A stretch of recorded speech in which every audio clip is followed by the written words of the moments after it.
Yes. Yes. Sorry, little victories here. Just kind of.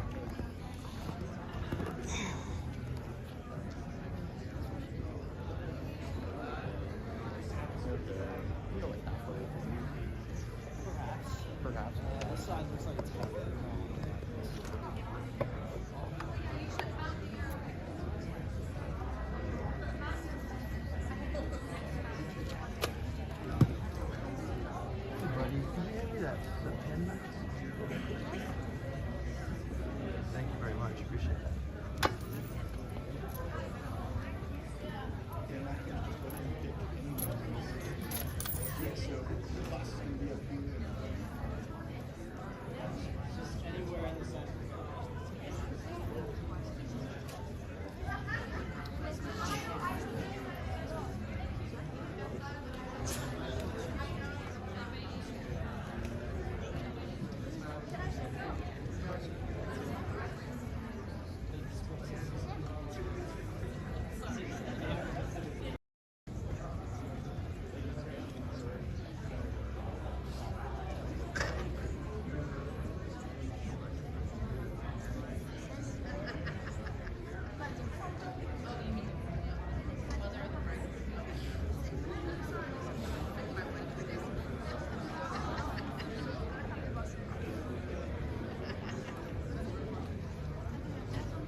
No, but there.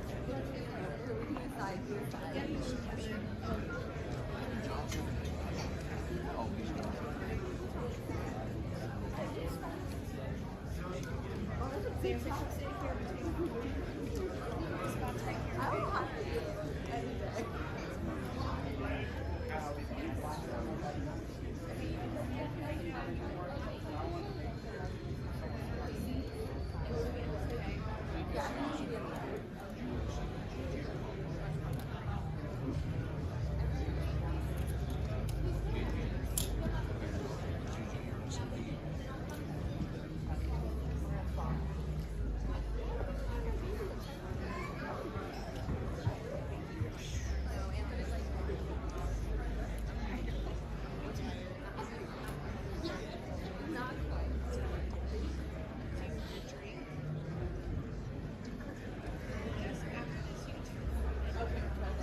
Oh my god, it's fine. We're cool with that.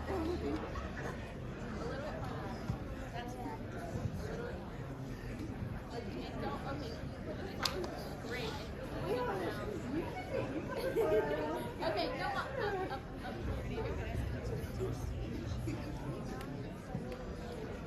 At least you're touching my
Ladies and gentlemen, welcome to the Enjjpt Graduation for Class 2402. The ceremony will begin in 5 minutes. Please start making your way to your seats.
Ladies and gentlemen, please take your seats.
Good evening and military training officer. On behalf of the 14 nations that represent Euro-NATO Joint Jet Pilot Training, thank you for being here. And now, the 80th Flying Training Wing proudly presents Euro-NATO Joint Jet Pilot Training, Class 2402.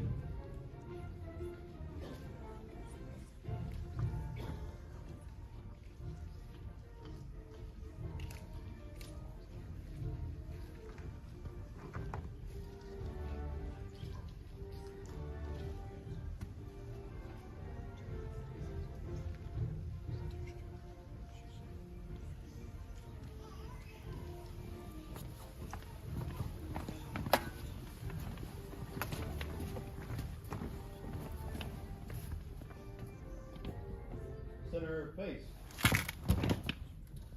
Ladies and gentlemen, please stand for the entrance of the official party and the playing of the national anthems.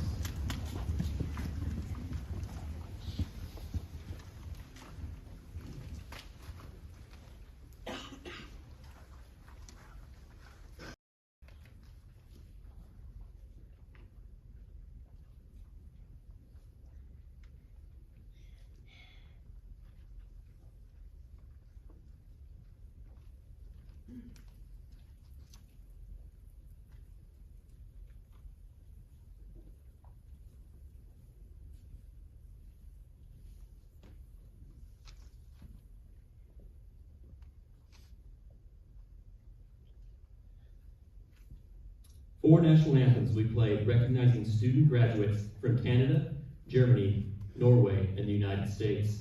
Feel free to sing the national anthems. Please remain standing for the playing of the national anthems and the invocation by Chaplain Gentry.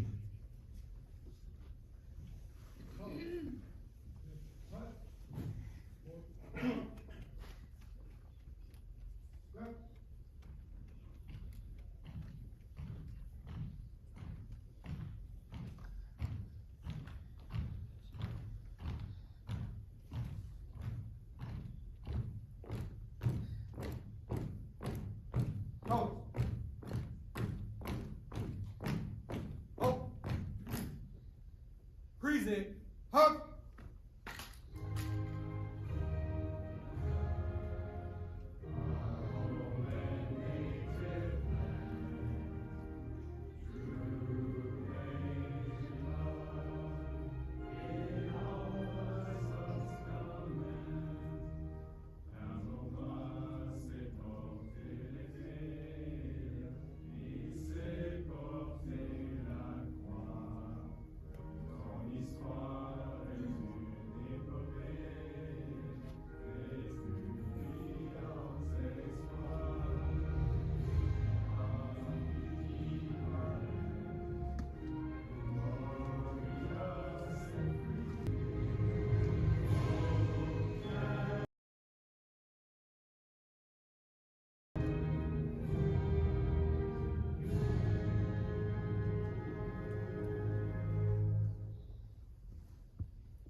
Report. Huff.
Colors.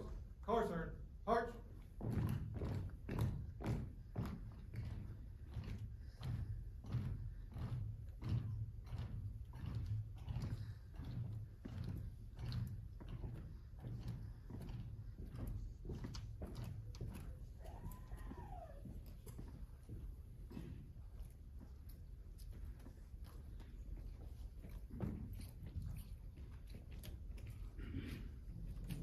Good evening. Would you join me in prayer? Dear Heavenly Father, defending our nation's freedom, protecting the innocent, deterring the enemy. Many people describe the job of the military in several different ways, yet when someone thinks of the Air Force, they're bound to think of the cool pilots who fly even cooler airplanes. Today we stand here with the greatest pilots in the world, those selected over all their competitors and all their peers to be a part of the prestigious Enjjpt program. And after months of long classes, countless flight hours, time in casual status for some, awaiting their class to even begin, these men and women have made it. They stand here today ready to graduate the greatest pilots in the world. Lord, thank you for their hard work and perseverance when many would likely give up. For the love and the support of their families, and the understandings that at times they were unavailable, they were flying late, they had to study. For the instructors and the leadership from all of our allied NATO nations playing a part in the molding of these men and women into the pilots they are today. For this we say thank you. Lord, we admit many things in life are out of our control. Many things are out of our control, and as these men and women move forward to their next steps, may you protect them in their future missions. Keep them safe from harm and grant them success. Bless them as they take on the dangerous task and calling laid out before them, and grant your peace and comforts to their families. We thank you for their willingness to do what most cannot do.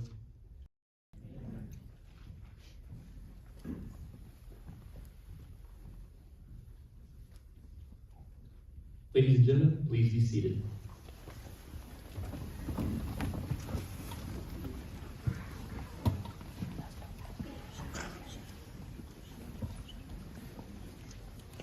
Class 2402 would like to share with you a personalized look at the past years here at Shepherd.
Good evening, ladies and gentlemen. I'm Lieutenant Colonel Matthew Robertson, Section Commander of the 80th Operations Support Squadron, Office of Student Training, and your Master of Ceremonies for the evening. It's my and the title of Military Pilot. Would the official party please join me on stage at this time? The 18 students of Class 2402 have been in training since as early as July of 2022. Today completes 55 weeks of intense training as they become the newest members of the elite corps of military pilots. Euro-NATO Joint Jet Pilot Training, or Enjjpt for short, has graduated 200 pilots on average each year since the program's official inauguration in October of 1981. With Class 2402, the Enjjpt program will graduate its 8,366th pilot for the NATO alliance. At this time, it's my pleasure to introduce the official party. Please hold your applause until the end. Our guest of honor and guest speaker, Brigadier General Todd Balfe, Fighter Capability Special Advisor for the Royal Canadian Air Force. Commander, 80th Flying Training Wing, Colonel Brad Orgeron and his wife Elizabeth. Colonel Ryan Searle and his wife Chrissy. Senior National Representative of Canada, Lieutenant Colonel Andrew Faith and his wife Sari. Senior National Representative of Germany, Lieutenant Colonel Michael Schill and his wife Nadine. Senior National Representative of Norway, Lieutenant Colonel Dag Sebastian. Senior National Representative of the United States, Major Doug Holland, and Chaplain, 80th Flying Training Wing, First Lieutenant Joshua Gentry.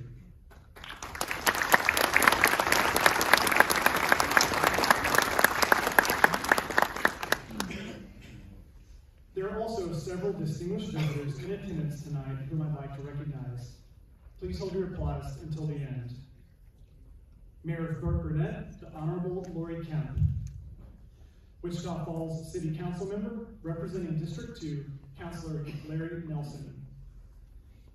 Deputy Commander, 80th Flying Training Wing, Colonel Mitchell Koch and his wife Amber. Deputy Commander, 131st Bomb Wing, Colonel Matt Howard.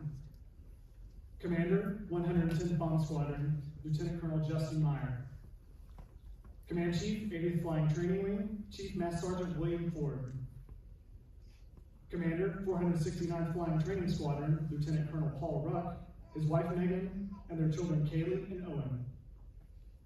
Commander, 459th Flying Training Squadron, Lieutenant Colonel Eric Johnston.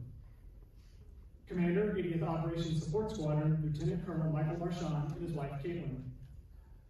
Commander, 89th Flying Training Squadron, Lieutenant Colonel Patrick Palka, his wife Melanie, and their children Alina and Liesel. Program Manager, M1 Support Services, Colonel Michael Seville, United States Air Force retired. Senior National Representative of Belgium, Lieutenant Colonel Kevin Bordioti, his wife Sharon, and their children Nora and Eden. Representing the Senior National Representative of Italy, Major Giacomo Michelotti and his wife Anna. Senior National Representative of the Netherlands, Lieutenant. Representing the Military Officers Association of America, Lieutenant Colonel Lawrence Petrash, United States Army retired, and his wife Paula. Representing the Order of Dedalians, Lieutenant Colonel Gregory Finley, United States Air Force retired. President of the Shepherd Military Affairs Committee, Mr. Glenn Barham and his wife Mary Lynn. Representing Texoma Community Credit Union, John Buckley and his wife Susan. General Manager, Wichita Falls Ford, Mr. Charles Spancher, and Director of Fixed Operations, Wichita Falls Ford, Mr. Jeff Taylor.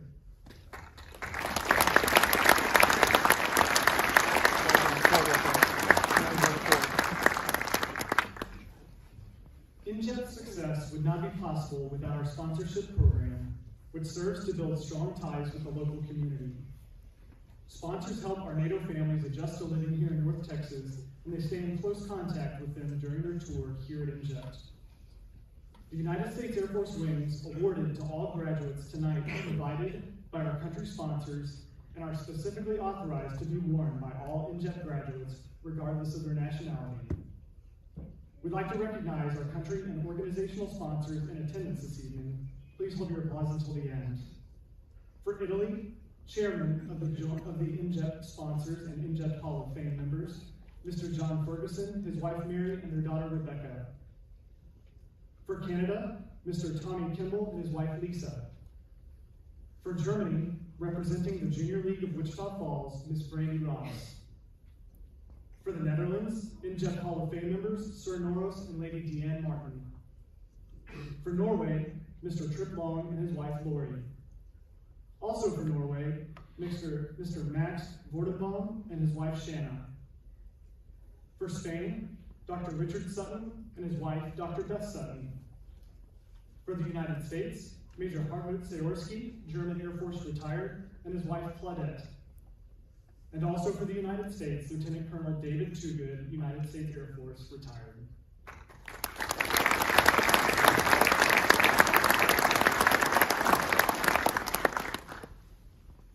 Additionally, to the Wichita Falls civic leaders, city councilors, senior national representatives, commanders, award sponsors, and members of the Shepherd Military Affairs Committee, thank you for your support and presence here tonight. We also thank each and every family member for your love and support during this challenging year-long endeavor.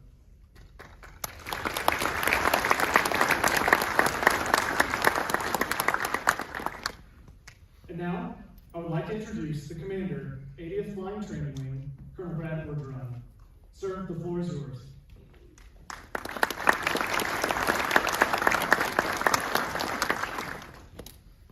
Thank you, Togo. If you would all join me in a round of applause for Togo Robertson, our MC for this evening. He has been our OST flight commander responsible for taking care of all of our students, which we currently have over 360 in the program right now. But he has done a fantastic job of taking care of all the students for several years. So a big round of applause for all of you again.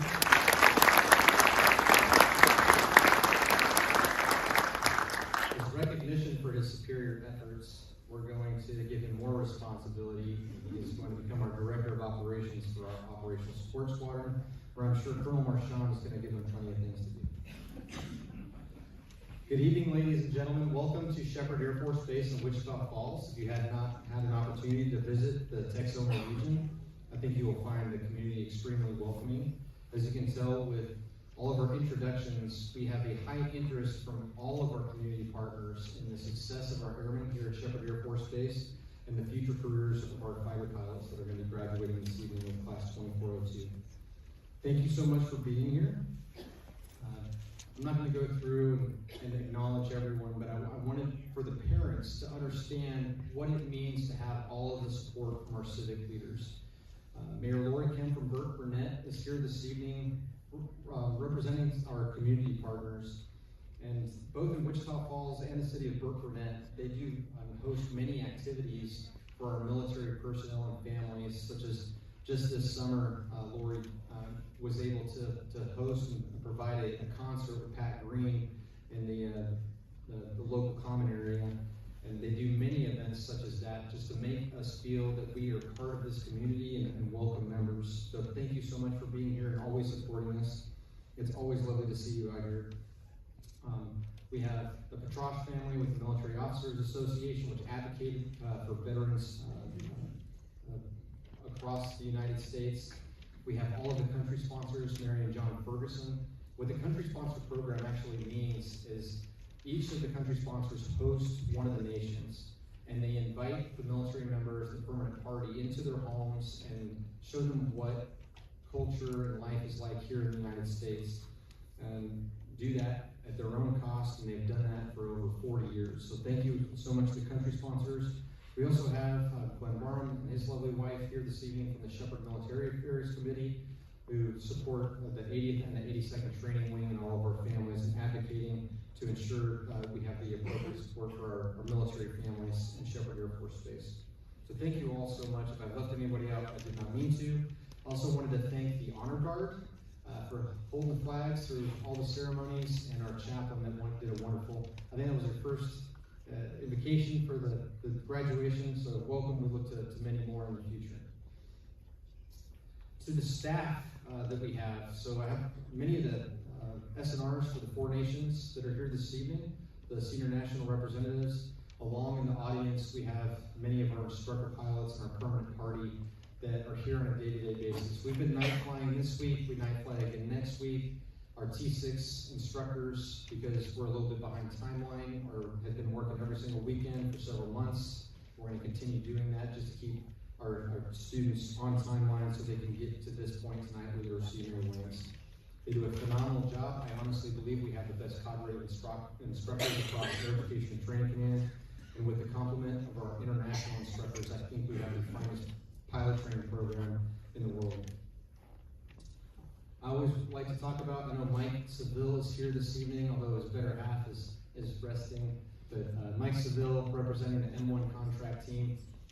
If you get a chance this evening to say hello to Mike, he and his team, I see you there with the nice red tie, they take care of the largest fleet of T-38 aircraft in the inventory. Many of them have tail numbers going back to 1961, and our T6 airframes. Many of our employees are retired veterans.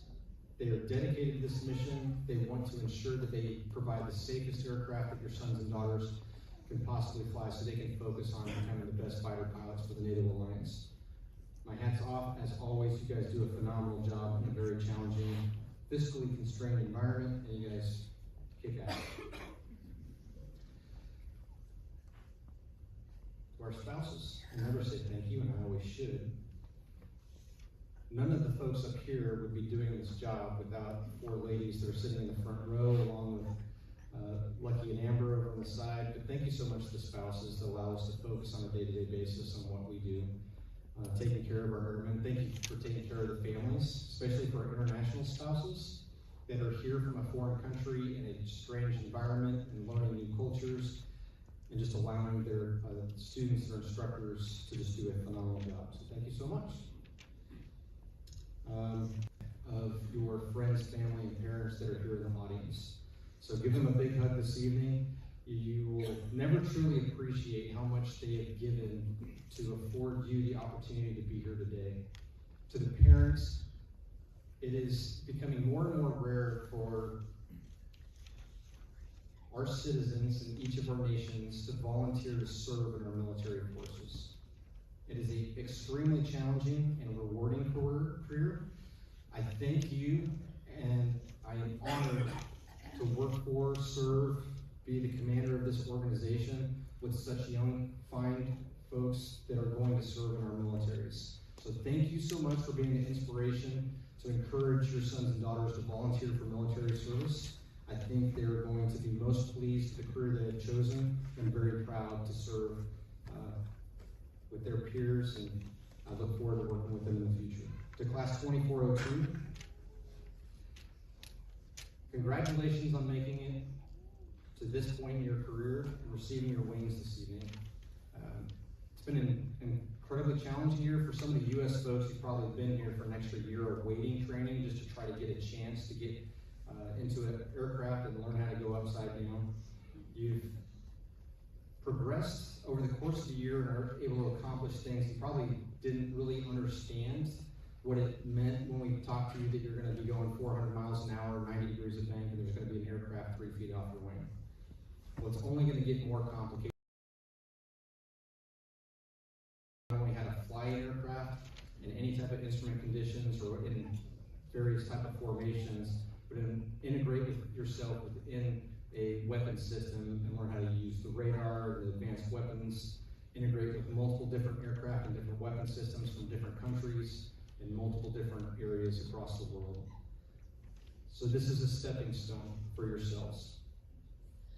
I've said this once, and I'm sure you've heard me say it a million times. I would trade places with you in a second and give you the eagles on my shoulders for the butter bars on your wings to have an opportunity to do this all over again. You're going to have amazing opportunities over the course of your career.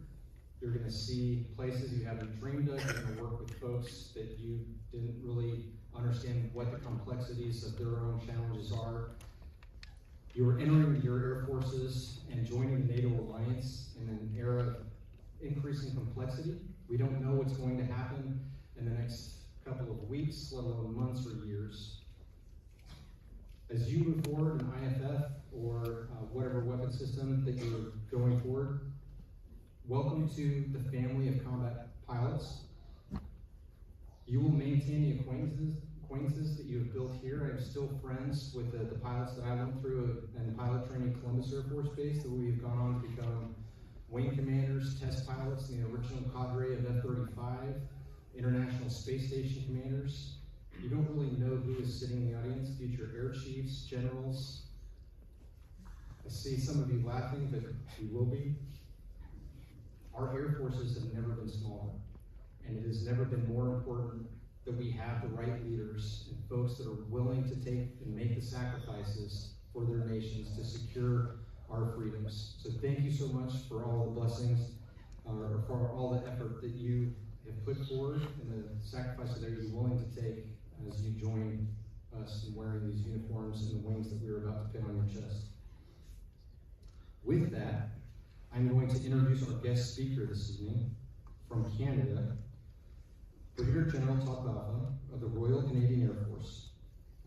He is an experienced aviator with over 4,500 hours, including more than 2,500 hours in the CF-18. He started out his flying career as in 1982 as an infantry soldier, so he wised up and joined the Air Force. 6 years later, he began his flying career as an instructor and standards officer on Tudor jets at Moose Jaw, Saskatchewan. He transitioned to fighters in 1992, and as I said, flew the F-18 for many years, culminating in over 2,500 hours. He is a graduate of the Canadian Forces Command and Staff Course, the U.S. Air Force Air War College, and the Harvard Kennedy School program for senior executives in national and international security.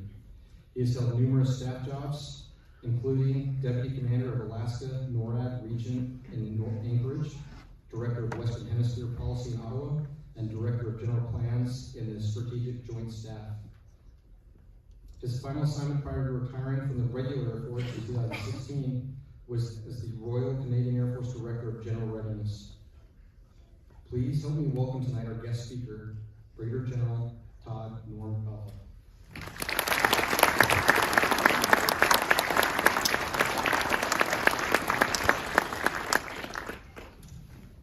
Colonel Orgeron, Chief Ford, distinguished guests, ladies, gentlemen, families, graduates of Class 2402. Tonight's a very auspicious evening.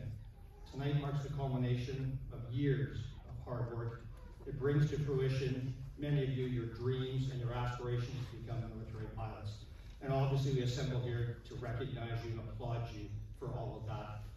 As Colonel Orgeron has mentioned, and I must repeat it, you didn't get here by yourselves. It's extremely honored to see the family members that have come a long distance to recognize what you've accomplished. You did that with their mentorship. You did that under the mentorship of your school teachers, your sports coaches, and many other people in your lives that helped you to get to this stage. Your staff here at the 80th Flying Training Wing had an immense role to play in that mentorship as well.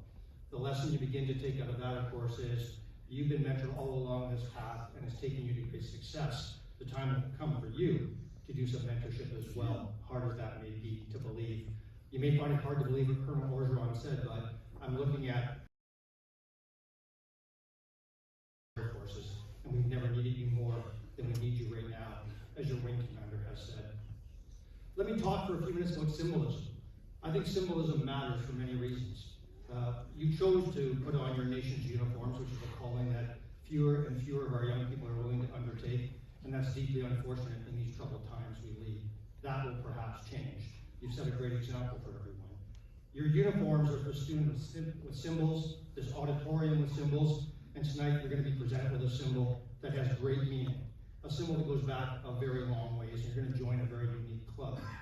It's important for me to note that the very first military flying brevet was issued by the British in 1913. Shortly thereafter, the U.S. Army issued the very first military aviator badge.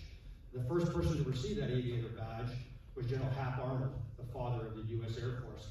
And that's important because Hap Arnold began to professionalize this thing that you do, that I used to do, and that many people will need to do in the future, and that is be a military professional aviator. That badge and symbol stands for something. The one that you're going to receive this evening was actually designed, believe it or not, by General of the Air Force Hap Arnold. He sketched the wings that you're going to wear with some minor modifications. The U.S. shield replaced the letters U.S. in the middle, but has largely stood the test of time. It's gone from cloth, and now, of course, it is silver enameled metal, and it means something, and you will all wear it very proudly, I am confident, for the rest of your careers. So symbolism matters. It matters to understand where we came from. It matters to understand the lessons we can draw from history, and it helps guide us towards the future. So, 110 years since the very first military brevets, military wings are issued, what are the lessons that we can draw from that? I think there are a couple to start with. The first is the battle that General of the Air Force Arnold fought, and many others did in our air forces, and that is the acceptance and recognition that what you do, what many people in this room do, what I used to do, is a profession. How do you mark a profession? A profession is a body of individuals that are self-regulating and hold themselves to a very high standard of accountability. Generally speaking, they're very highly respected inside their society. The U.S. military and many of our militaries in the allied countries are very well respected by our citizens. Are you self-regulated? I'm looking at the 18 graduates that just went through the toughest flying training program in the world, with perhaps the most rigid Air Force looking over your shoulder for the last year. Yeah, you're self-regulated, that's for sure. That's the mark of professionalism. And that's what you must strive to adhere to as you go back to your respective platforms, is to respect and honor that professionalism and demonstrate that along every step of the way. So, now that you're entering this world of professional military aviators and eventually combat aviators, what other lessons can we draw from the 110 years since the first military flying brevets were awarded? I think there are many lessons we can doesn't form the present. Mark Twain famously said that history doesn't repeat itself, but it certainly does rhyme.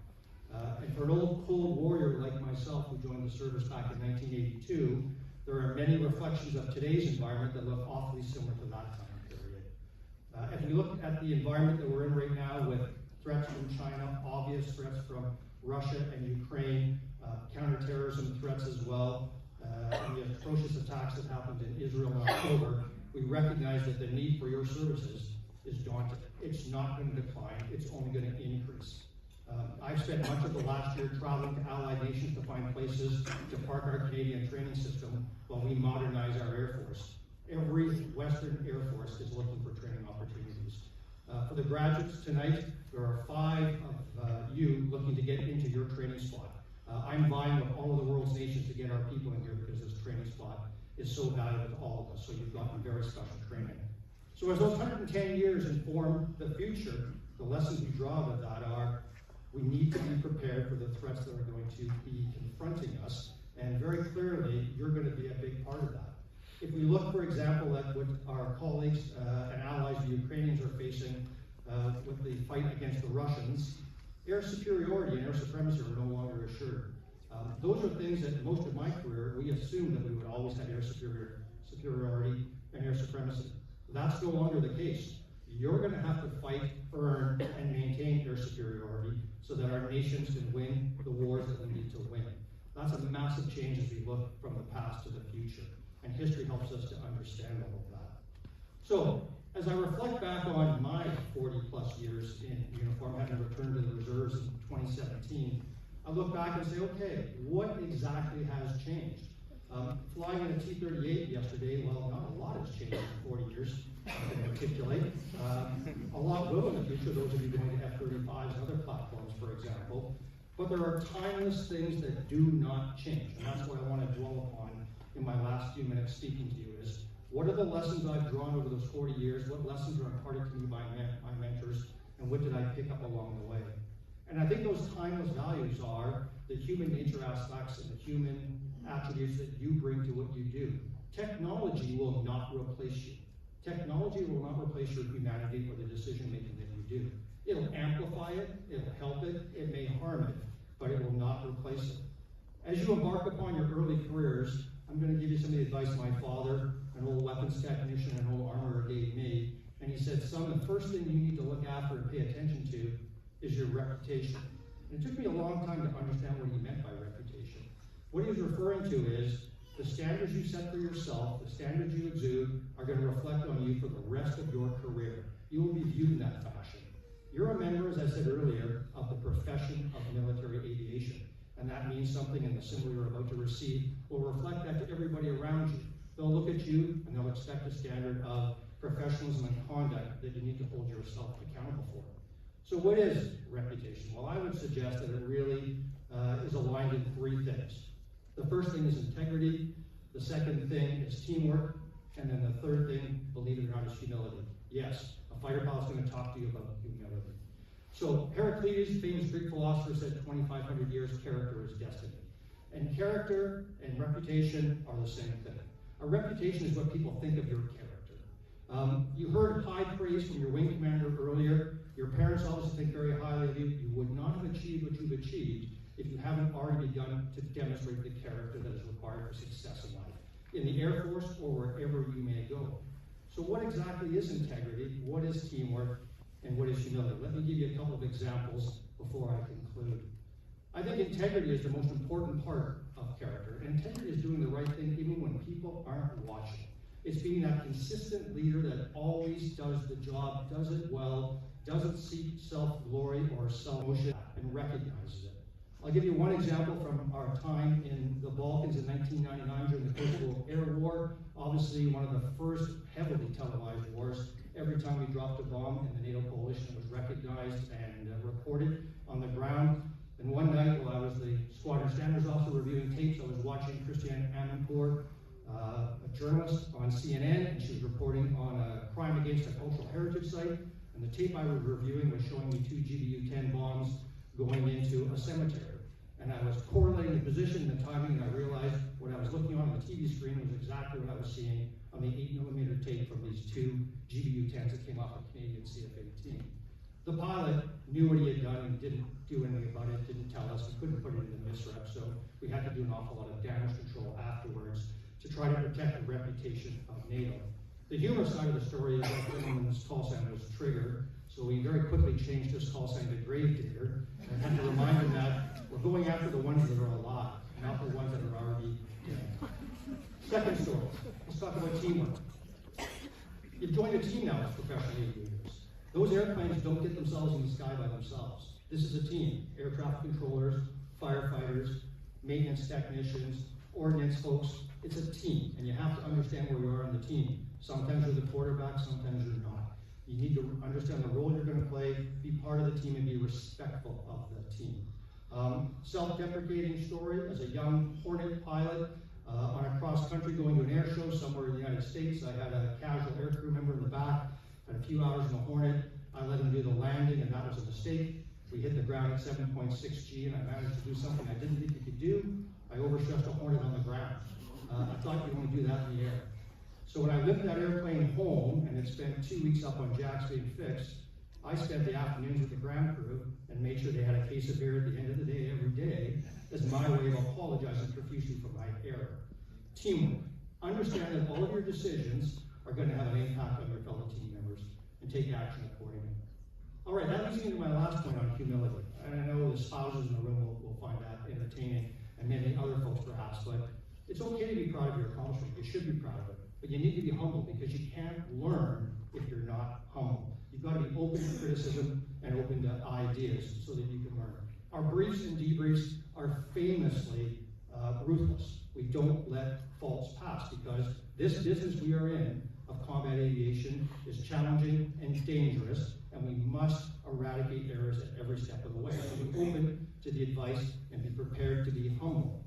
When I got promoted to general officer, for example, many years ago, my wife had a big ceremony for me. She was 26 years in the Air Force. She left early. I came home late. It snowed. The driveway was covered in snow. I was in uniform with my new first maple leaf on my shoulder. I start to walk through the door. My wife opens the door, hands me a snow shovel, points at the driveway and says, "There you go, General," and then closed the door on me. The worst part is she filmed me while I was doing it and put it on Facebook.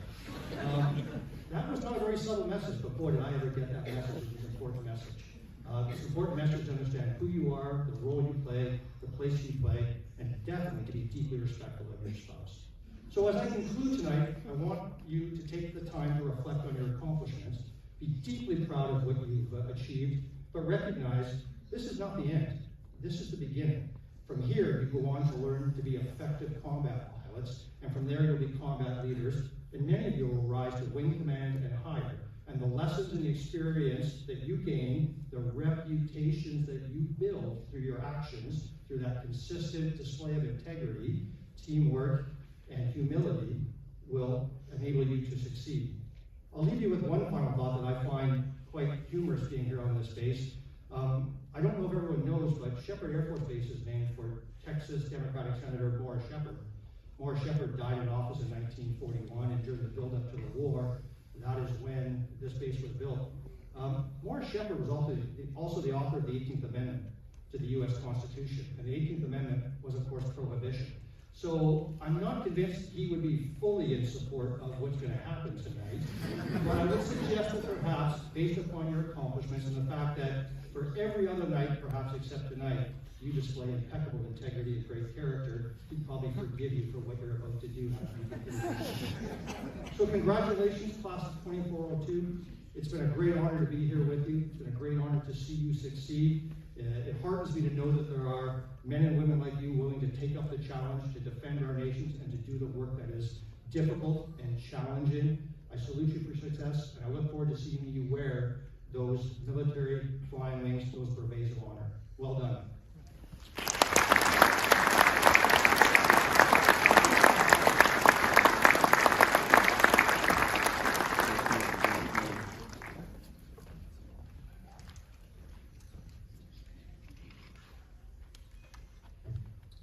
General Balfa, thank you for your support and words of wisdom. On behalf of Class 2402, I'd like to present you with a token of our appreciation.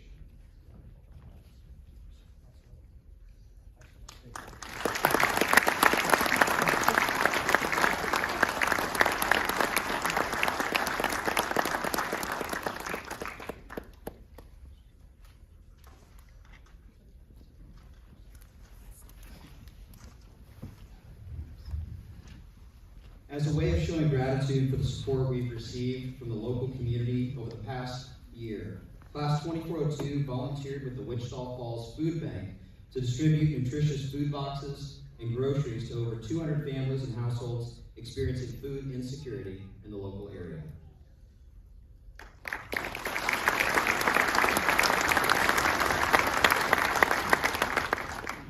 On behalf of Class 2402, we'd like to pilots. Their unparalleled instruction and guidance got us here to this special night. IPs, please stand to be recognized when your name is called. For the simulator phase, T6s, Mr. Travis Price.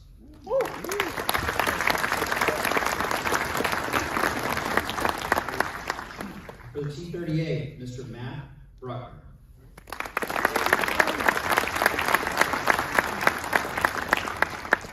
For the T6 phase, A flight, Captain Christina Bentley.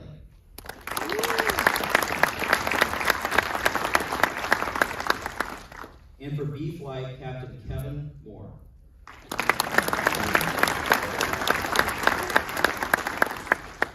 For the T38 phase, K flight, Major Vasilios Petridis.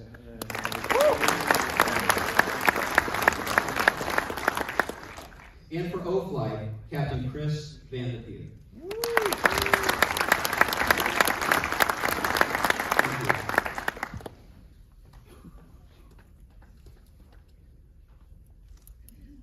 Today marks the end of undergraduate pilot training at Enjjpt for the senior class. Again, friends and family, without your unwavering guidance, love, and support, these young graduates wouldn't be here tonight. That being said, this is your ceremony. Please feel free to come forward at any time and take photos of your graduate while they're on stage. During this past year at Shepherd, many of you in the audience contributed to Class 2402's success, including our academic instructors in the classroom, numerous support personnel who got them airborne, and the fearless instructor pilots who flew with them on a daily basis. It was certainly a team effort. Representing Class 2402 tonight are two of Enjjpt's finest squadron commanders to date, Lieutenant Colonel Patrick Polka of the German Air Force and Lieutenant Colonel Paul Ruck of the United States Air Force. I will now turn the program over to them for the highly anticipated presentation of the wings.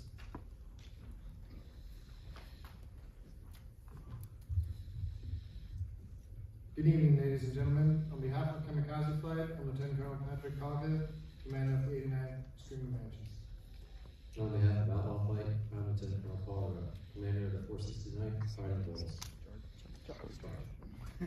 As these officers take center stage tonight and receive their wings and make an important transition, they lose the status of student pilot. Colonel Orgeron will present your aeronautical certificate to each graduate, which will be followed by an acknowledgement by General Val as they exit the stage. Graduates of Class 2402, please come forward.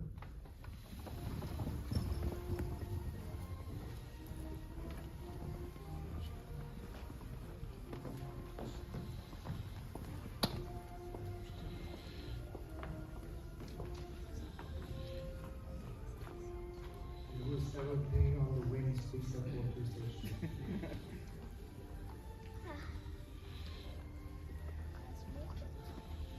First Lieutenant Michael Fantini. Lieutenant Fantini is from Annandale, Virginia. His instructor pilots were Skylar Parks and Captain Jack Courier. Lieutenant Fantini's wings were pinned on by his father, Major General retired Michael Fantini, who received his wings from Williams Air Force Base in 1988.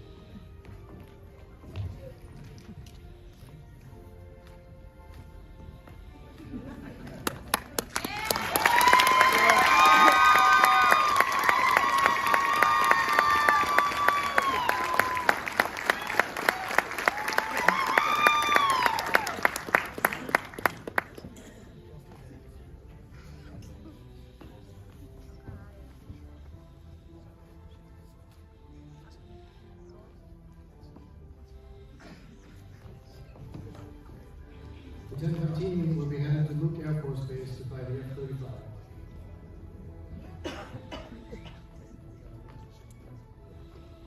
Captain Ryan Hartman. Captain Hartman is from Inglewood, California. His instructor pilots were Captain Sally Bentley and Captain Spencer Knapp. Captain Hartman's wings were pinned on by his instructor pilot, Major Andrew Space, who received his wings from Shepherd Air Force Base in 2016.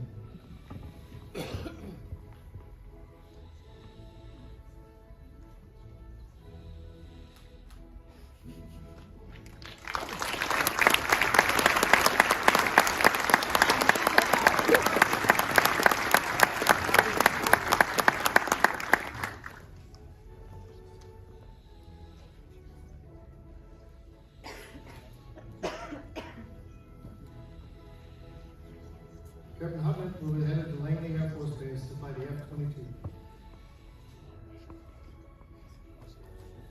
Oberleutnant Jens Hornecker.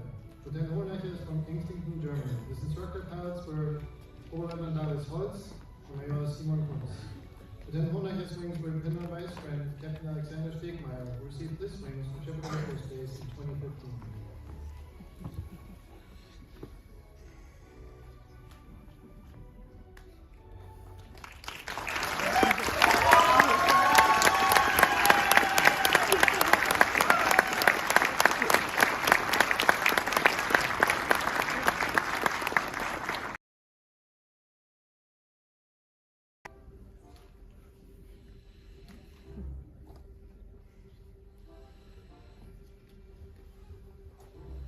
Lieutenant Hornecker will be headed to Lager Air Base to fly the Eurofighter.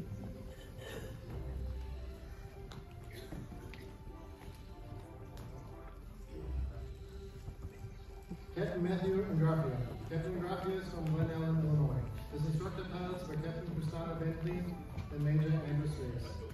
Captain Enjjpt's wings were pinned on by his instructor pilot, First Lieutenant Jonas Jensen, who received his wings from Shepherd Air Force Base in 2022.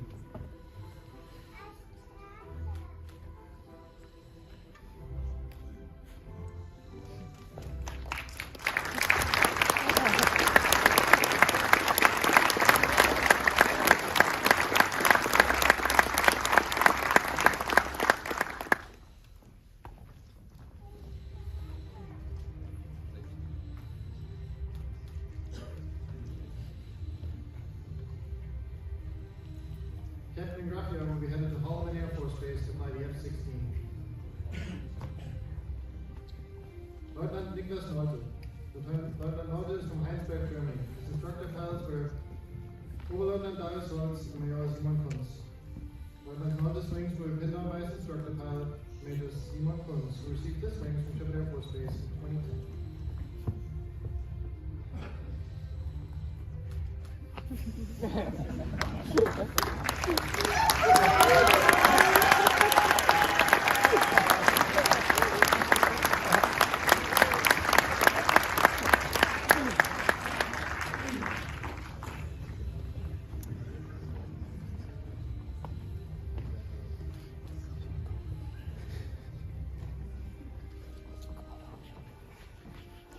Lieutenant Norte will be headed to Lager Air Base to fly the Eurofighter.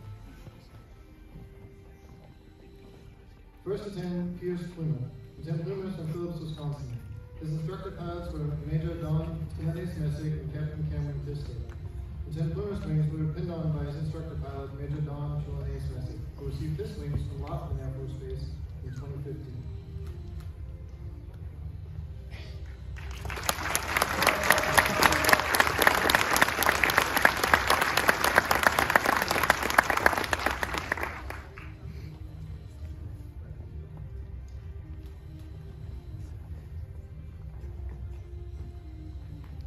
Lieutenant Plumer will remain at Shepherd Air Force Base to fly the T-6 as a first assignment instructor pilot. First Lieutenant Daniel Rosenfeld. Lieutenant Rosenfeld is from San Antonio, Texas. His instructor pilots were Captain Skylar Parks and Captain Jack Boyer. Lieutenant Rosenfeld's wings will be pinned on by his flight commander, Captain Cameron Kistler, who received his wings from Shepherd Air Force Base in 2017.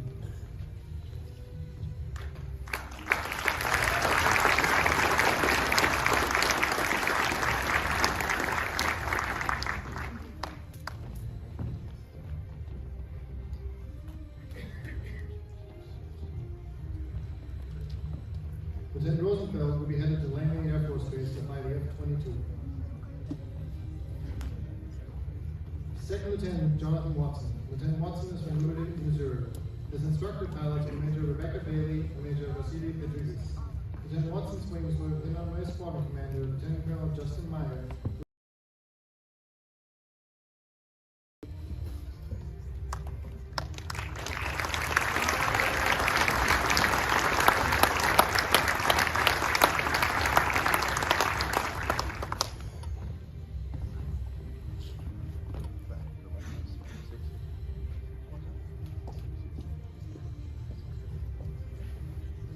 Lieutenant Watson will be headed to Whiteman Air Force Base to fly the B-2.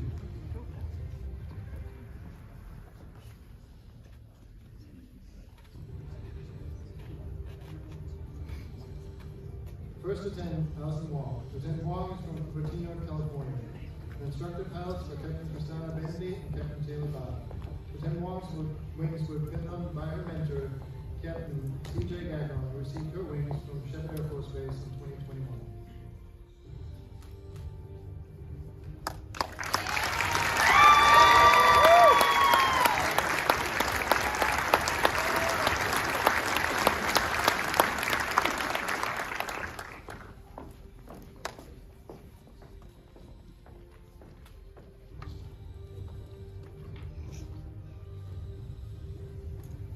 Lieutenant Wong will remain at Shepherd Air Force Base to fly the T-38 as a first assignment instructor pilot.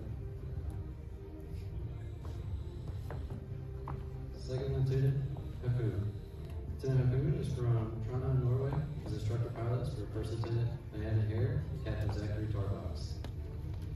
Lieutenant Hakun's wings will be pinned on by his mentor, Major Thomas Corbett, who received his wings from Shepherd Air Force Base in 1989.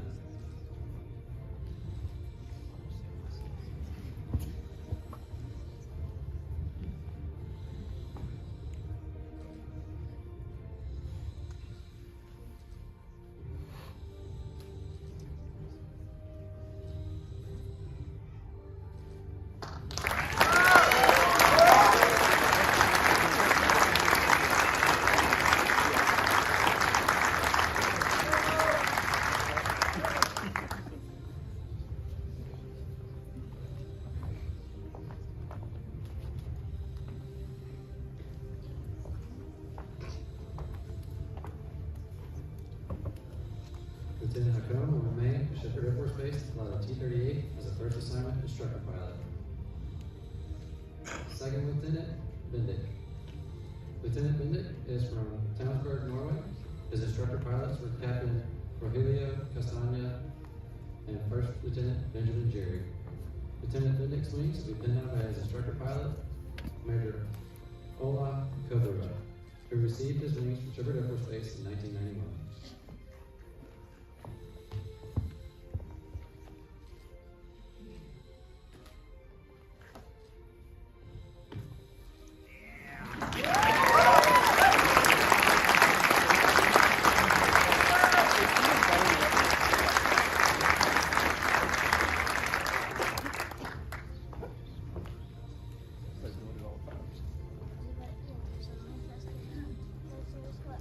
Lieutenant Bennett will be headed to Luke Air Force Base to fly the F-35.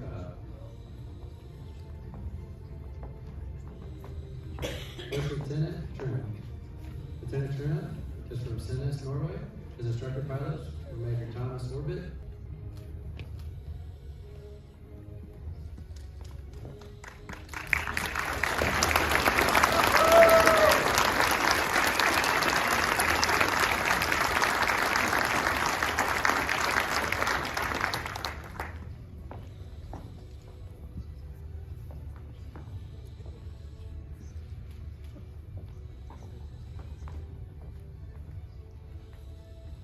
Lieutenant Trent will remain at Shepherd Air Force Base to fly the T-38 as a first assignment instructor pilot.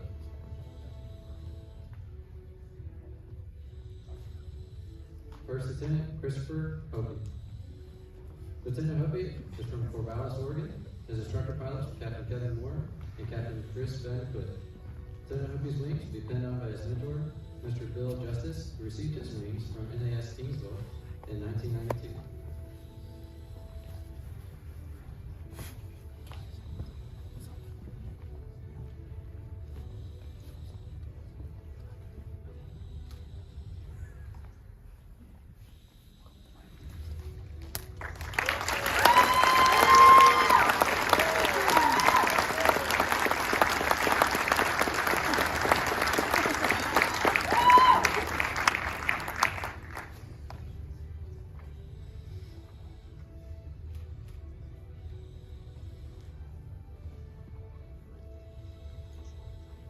Lieutenant Hopi will be headed to Seymour Johnson Air Force Base to fly the F-15E.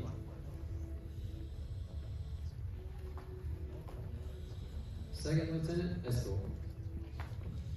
Lieutenant Eskel is from Lodingen, Norway, and his instructor pilots were Captain Tim Marius Waschke and Major Frank Rubik. Lieutenant Eskel's wings will be pinned on by his friend, Second Lieutenant Nora Johansson Aguilera, who received her wings from Shepherd Air Force Base in 2023.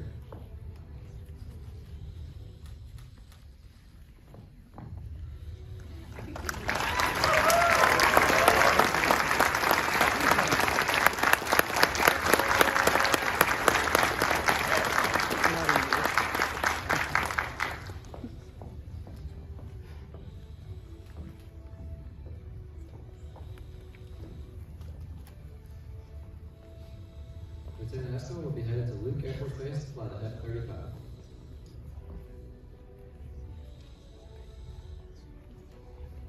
Second Lieutenant Astur Kuznick. Lieutenant Kuznick is from Nairobi, Kenya. His instructor pilots were Captain Caroline Diamond and Captain Chris Van der Foot. Lieutenant Crosby's Canadian wings will be pinned on by Brigadier General Todd Coffey, who earned his wings from 15th Wing Moose Jaw in 1988.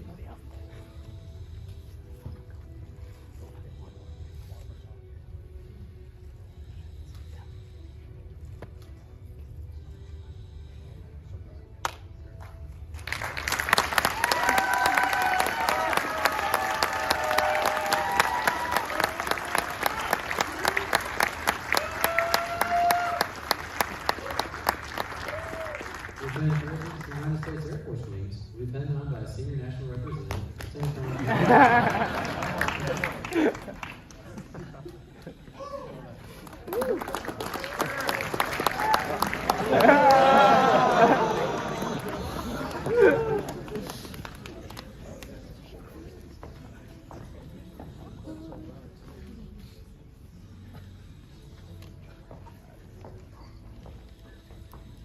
Lieutenant Kuzmic will be headed to CFB Cold Lake to fly the CF-18.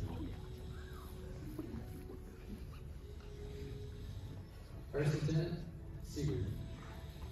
Lieutenant Sigurd is from Kolsås, Norway. His instructor pilots were Major Thomas Warbeck and First Lieutenant Benjamin Drury. Lieutenant Sigurd's wings will be pinned on by his father, Mr. Nils A. Olsen, who received his wings from NAS Corpus Christi in 1978.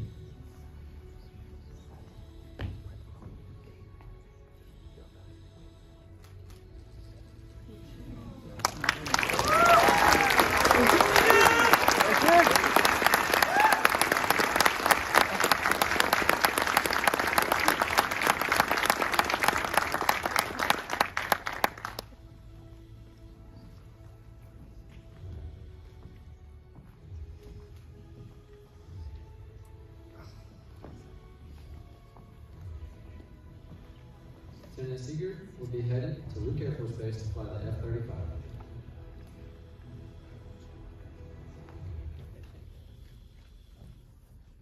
First Lieutenant James van der Linden. Lieutenant van der Linden is from Savannetta, Aruba. His instructor pilots were Major Russell Reynolds and Captain Zachary Tarbox. Lieutenant van der Linden's wings will be pinned on in memory of his great uncle, Mr. Bruce Baldwin, who received his wings from Hondo Air Force Base in 1956. His mentor, First Lieutenant Benjamin Drury, who received his wings from Shepherd Air Force Base in 2022.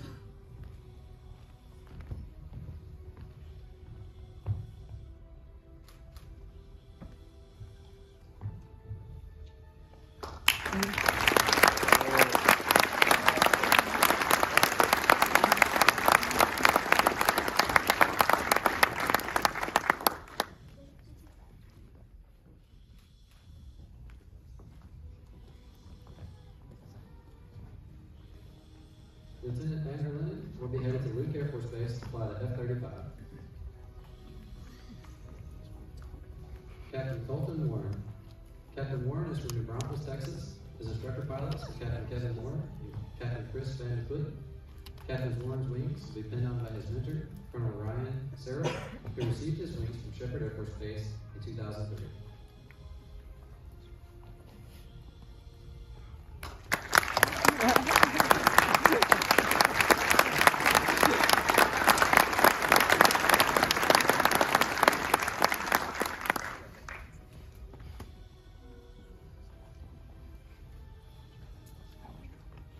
Captain Warren will be headed to Holloman Air Force Base to fly the F-16.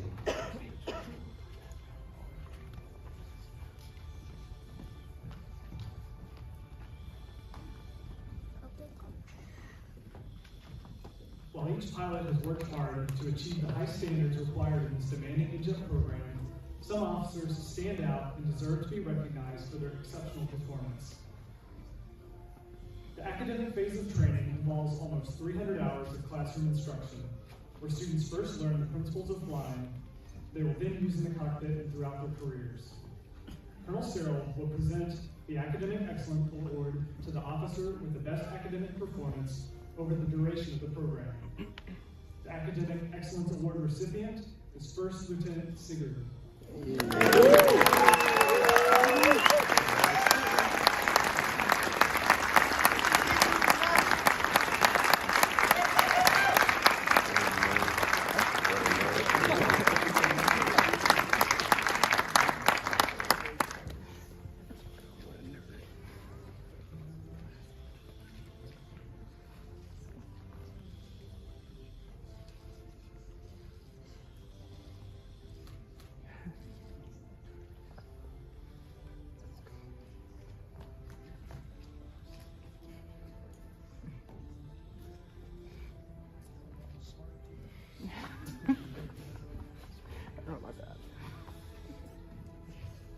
The flying portion of the Enjjpt program consists of 216 flight hours, 118 in the T6 and 98 in the T38.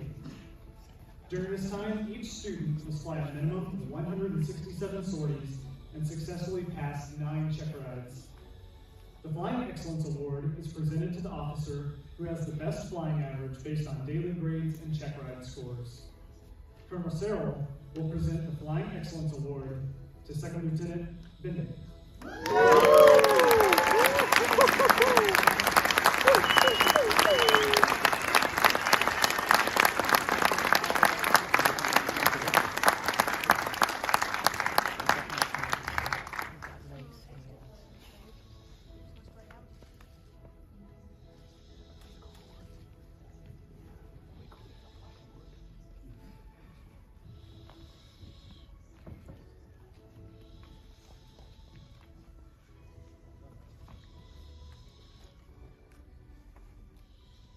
A very unique award to the Enjjpt program is the Officership Excellence Award sponsored by the Military Officers Association of America.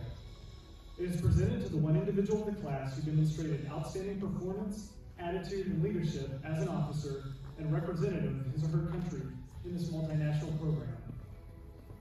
On behalf of the Wichita Falls chapter of the Military Officers Association of America, Lieutenant Colonel Lawrence Petrash, United States Army retired, will present the Officership Excellence Award to Captain Colton Warren.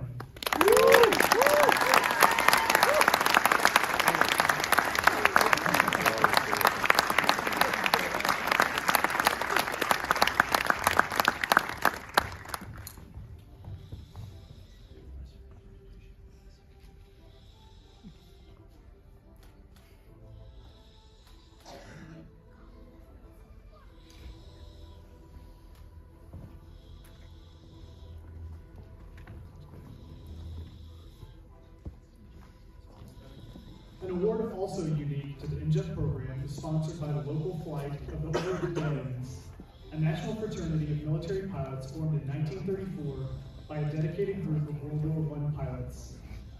These men sought to foster patriotism and the placement of service to nation above one's personal safety or position.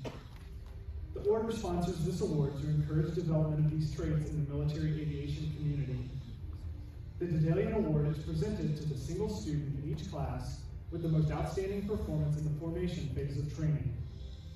On behalf of Texoma Flight 29, Lieutenant Colonel Finley, United States Air Force retired, will present the Dedalian Formation Award to Second Lieutenant Bendick.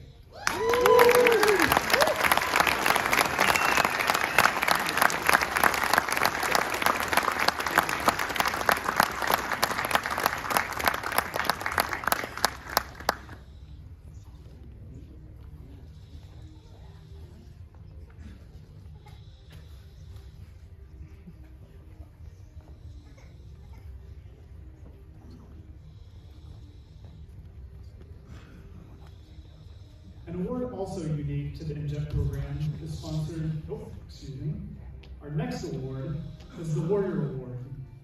Each member of the class voted for someone they believed to be the most outstanding wingman in the class. This award goes to the individual of the class who the class would feel most confident with when flying into combat on their wing. Colonel Orgeron will present the Warrior Award to Captain Colton Warren.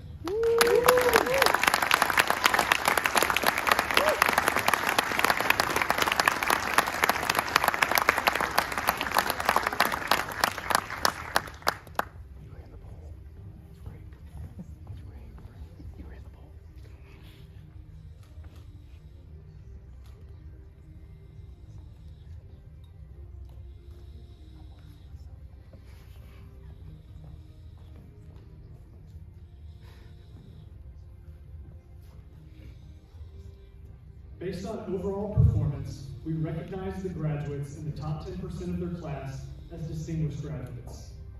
Colonel Orgeron will present the Distinguished Graduate plaque to the following members. In alphabetical order, the first distinguished graduate is Second Lieutenant Bendick.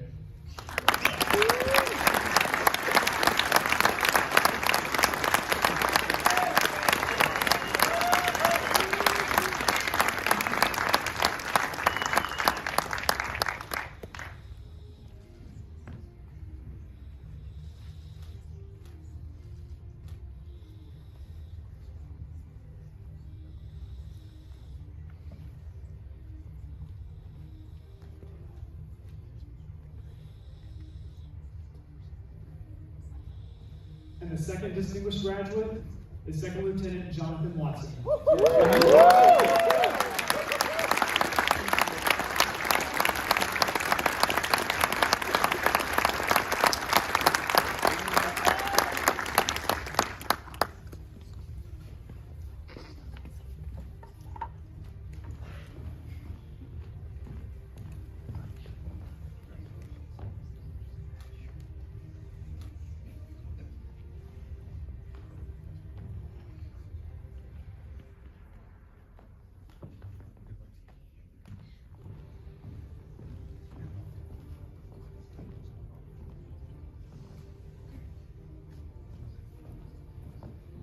The Air Education and Training Command Commander's Trophy is the most prestigious award presented to any pilot training graduate.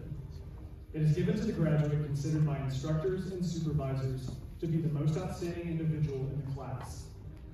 In addition to flying and academic scores, the student's potential for excellence as an officer is considered. This individual has displayed superior attitude, outstanding leadership, and excellent flying ability.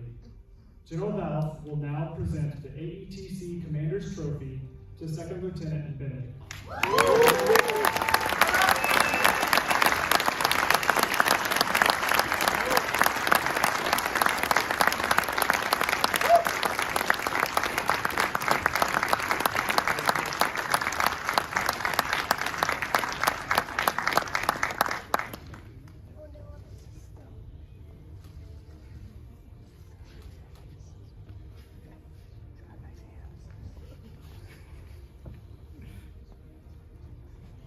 Congratulations to all of our award winners. Let's give them one more round of applause.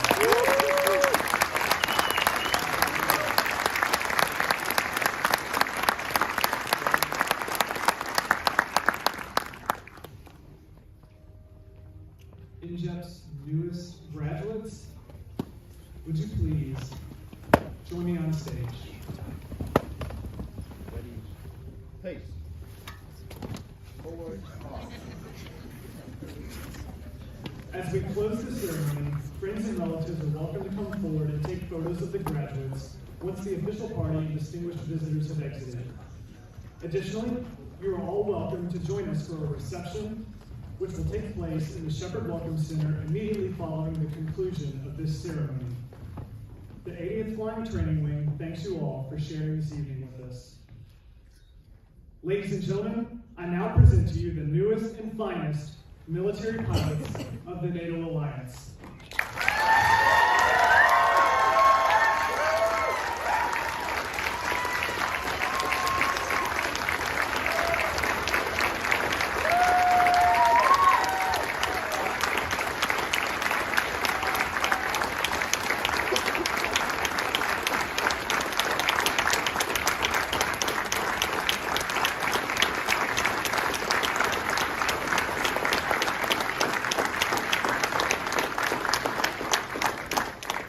Ladies and gentlemen, please remain standing for the departure of the official party and distinguished visitors.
Ladies and gentlemen, again, thank you and good night.